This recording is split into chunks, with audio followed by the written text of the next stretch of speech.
Qarashok kraska sepaman, pechkasini tayyorlayman degan aka-ukalar uchun ozgina shu haqida ma'lumot berib o'tmoqchiman.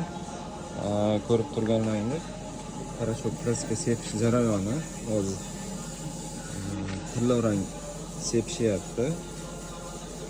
Tillarang kraska bu qaysi firmaniki deganlar uchun hozir ozgina aytib o'taman. Bu Aseton firmaniki bo'ladi. Kraskasi tillarang goldni beradi effektini, 100% bermasa ham beradi. Endi pechka haqida ozgina ma'lumot berib o'taman. Pechkamiz o'ta oddiyligi bilan tayyorlangan. Bu yoqda gazga moslangan garuvkalar qo'yilgan ikkita. Bu yoqda bitta, bu yoqda bitta.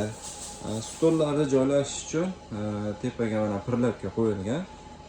Tepaga pastga tersangiz bo'ladi.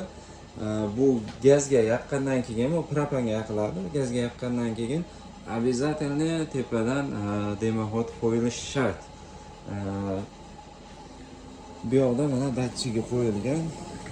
Issiqlik nimasini temperaturasini bilish uchun bu yoqda mana o'tkazib qo'yilgan. Обязательно bu xonani 2,5 ga 2,5, balandligi ham 2 metr bo'lgan xonani tak sentriga qo'yiladi. Pastga qo'ysangiz bu datchikni unchalik tepa isib ketadi. Tepaga qo'ysangiz tepadagi issiqlik pastdagi bilan to'g'ri kelmaydi. Shuning uchun o'rtani olinadi. Kimgadir ma'lumotimiz yoqqan bo'lsa, foydali bo'lgan bo'lsa, like bosib, obuna bo'lib qo'yishni unutmang.